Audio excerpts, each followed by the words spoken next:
actually know whether I'm live now or not. But I think I am. Yes. Sometimes it took me ages to figure it out today. I'm using my laptop instead of my phone. So, I shall ignore what appears here on the screen and just start. There we go.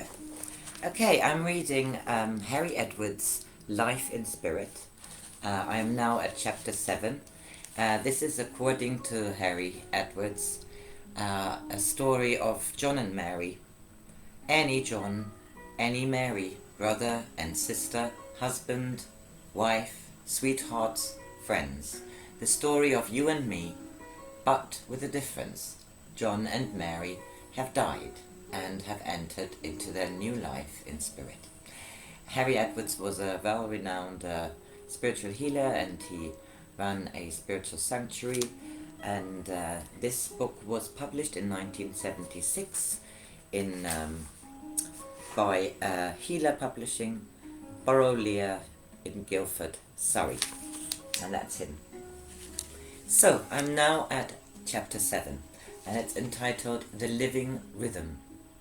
In the time following John's reunion with Mary, he sometimes let his mind travel backwards in memory of his earthly life, reviving and reliving experiences of the past. They appeared to him as episodes on a television receiver, and he could see himself taking his part in the particular event. They were expressive of past realities. They seemed to be dull and spiritless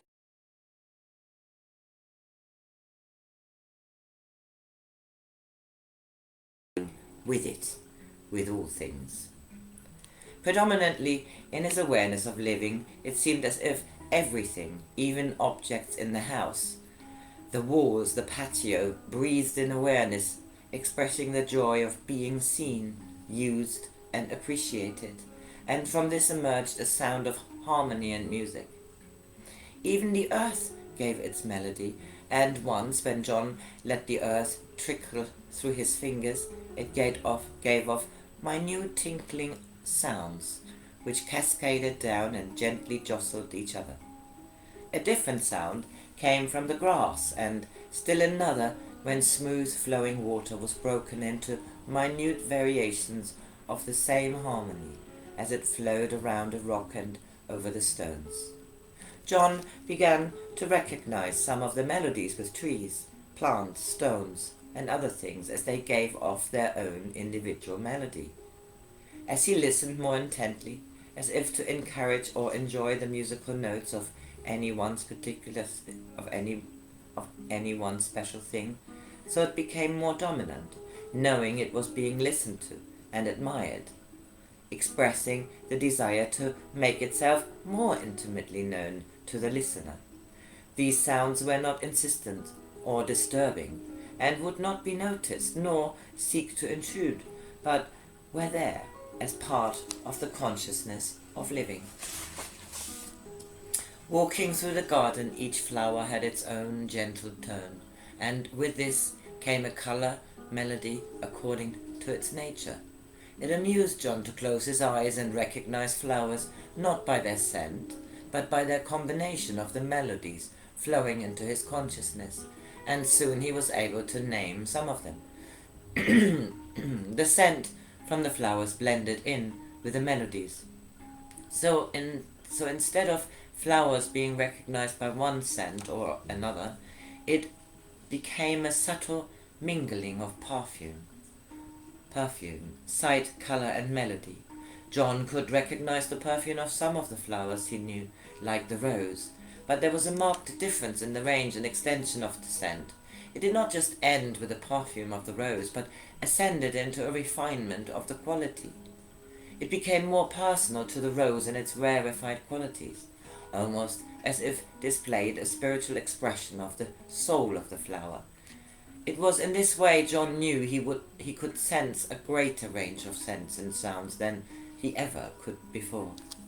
Soon John became proficient in naming sounds and flowers with his eyes closed as he walked along the garden. There was, however, one special plant which intrigued him greatly until he received Mary's explanation. This plant dominated the corner of the garden where he lived. It was tall, strong, and vibrant.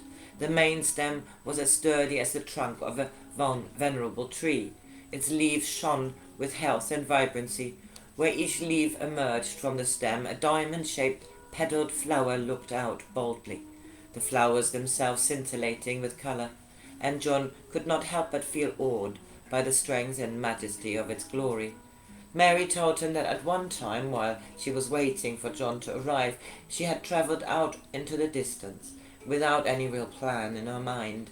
How far she went she did not know, but at one inviting place by a moving flow of blue water she rested. As she did so, she noticed a small weed-like looking plant living by itself. There were no other plants nearby. Even grass was not there, and the ground was bare. Mary felt so sorry for this little scrap of a plant struggling to live with no companions. She thought she would take it home to live in her garden. As she thought of this and looked at the plant, so Mary knew it was aware of her love and intention, so that then when she went to pick it up, she found it was ready to be lifted from the ground. The plant was taken home and placed in the garden, and every day Mary would talk to it, giving it her love, a feeling of friendship. So the little weedy thing grew and grew, bigger and stronger than its neighbours. Its flowers became larger and developed a wealth of colour. Its melody became stronger and flowed in with the melodies of all the other plants nearby. John soon learned that flowers are almost human in their desire to express their love of living, and how they looked for the love and feeling of their tenderers. He found by personal experience, when a loved flower became neglected, it wilted and became impoverished, and if this continued and all purpose for its living was lost, then the plant would disappear, as if faded away and was no more. As these things took place, John knew how much he had to learn, and how happy he was to feel he would have the opportunity of doing this. He realized there was a different story to each living plant, bird, thing, and how each one had its own personality and quality of life. So it was with colors too. There were unending grades of yellows and pinks, as well as with all the other colors he knew. There were others he had never dreamt of before, colors which spiritually lifted him, giving him a feeling of awed humbleness and inward pleasure that he was living with them. John knew his ability to truly understand and appreciate the hidden wealth and meaning of colors, dependent on its progression in each living. Let me read this again. John knew his ability to truly understand and appreciate the hidden wealth and meaning of colors depended on his progression in the art of knowing and appreciating the deeply hidden potentials each living color possesses. Even in the early days, John was aware of the desire colors possessed to please him, and they would strive to appeal to him, to encourage his consciousness of their presence and beauty. Was this frozen? In the house, melodies persisted, but basically different from their tonal emissions of the flowers or the waters. In his room of rest, tones would change according to John's mood, expressing the wish to conserve his way of thinking. When he desired to be thought-free and restful, so the music would become slow and more gentle, while it merged in as one with his mind, and he would fade away into sleep and restfulness. On waking, the change would come, the melodies seemingly reflecting his desire, becoming more convincing, yet unobtrusive, in time and blending with his inclinations. Thus it was that John realized one of the fundamental differences between earthly and spirit life. In this new way of living, everything expressed the life force and faculty of expression, which all kindred thoughts with which it had an association.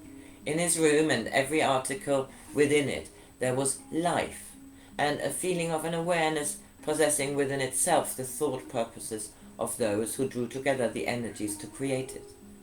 An amalgamation of energies with a purpose, and the article was aware of this purpose, and through its own particular intelligence sought to fulfill its desire for its master. In earthly life there was little or no affinity between a tree, a post, and a wall. They were lifeless. They were just a collection of elemental energies existing for themselves alone, subject to the natural law of existence and decay. They pertain to themselves, and one would have little hesitation in sawing off a piece of wood or pulling off Brussels sprouts from the stem and cooking them in boiling water. Such acts would be utterly revolting, if not impossible, to perform in spirit life, for it would be in defiance of the fundamental truth that no form of life can have its life taken from it by a deliberate act of assassination. Therefore, in spirit life, no person can kill another, nor can he physically harm another, or use force against someone else. In a spirit dimension there cannot be established effects such as one observes in the physical dimension of earthly life. John had yet to learn that when there was no reason or purpose for the continued existence of something, it was no longer needed. The purpose for its existence would cease to be, and the composite energies that were its being would break away and return to its primal forms. Decay in the physical dimension followed on the slowing down of energies within the atom. In spirit, a form of intelligence and purpose became the law of maintenance. So that was the end of chapter 7. Chapter 8 I read another time. It is entitled Reception in the Spirit Realm. It is a rainy day, and I hope you have a good one. Happy Wednesday.